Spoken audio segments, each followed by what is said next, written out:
इस तीसरे पार्ट में कहानी पिछली दो किस्तों की परंपरा को आगे बढ़ाती है।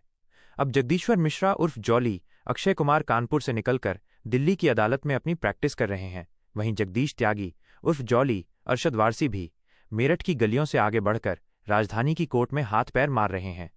दोनों के बीच केस हथियाने की होड़ इस कदर बढ़ती है कि टकराव और मारपीट की नौबत तक आ जाती है। इसी बीच राजस्थान के परसौल गांव का एक किसान और कभी अपनी पुश्तैनी जमीन जाने माने उद्योगपति हरिभाई खेतान गजराज राव की महत्वाकांक्षी परियोजना में खोकर मजबूरी में आत्महत्या कर लेता है। उसकी विधवा जानकी राजाराम सोलंकी सीमा बिस्वास दिल्ली की अदालत का दरवाजा खटखटाती है। यही केस दोनों जॉली के बीच आमने सामने की कानूनी लड़ाई का मैदान बन जाता है।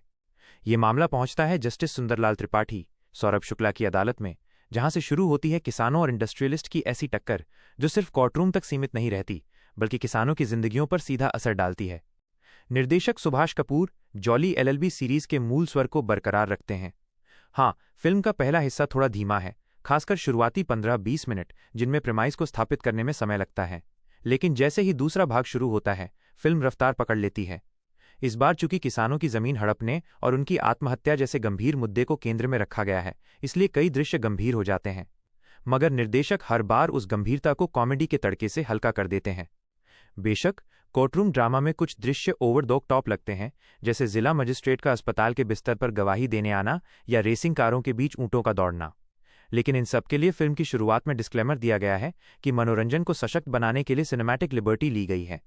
सुभाष कपूर इस बार न्याय व्यवस्था पर कटाक्ष करने की बजाय किसानों के हक की कहानी कहने पर जोर देते हैं और एक ठोस संदेश सामने रखते हैं, मेरी जमीन मेरी मर्जी। ये संदेश साफ तौर पर इंगित करता है कि विकास के नाम पर किसानों से उनकी जमीन छीनना उचित नहीं है। फिल्म का क्लाइमैक्स नाटकीय जरूर है, लेकिन दर्शकों को पूरी तरह बांध कर रखता है।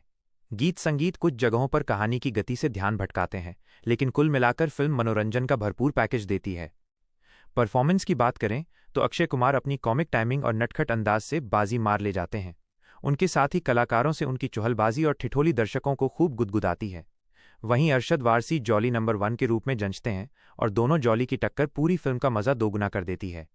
जज सुंदरलाल त्रिपाठी बने सौरभ शुक्ला फिल्म की रीढ़ की हड्डी साबित होते हैं। उनका चंचल चौटाला शिल्पा शुक्ला के साथ रोमांटिक ट्रैक उनके किरदार को मजेदार आयाम देता है। गजराज राव खलनायक की भूमिका में असरदार हैं, जबकि राम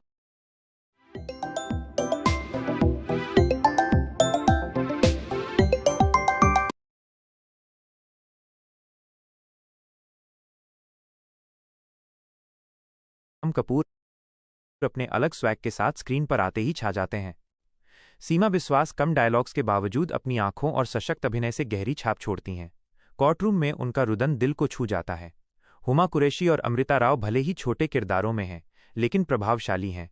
सहयोगी कास्ट अपना काम ईमानदारी से निभाती है।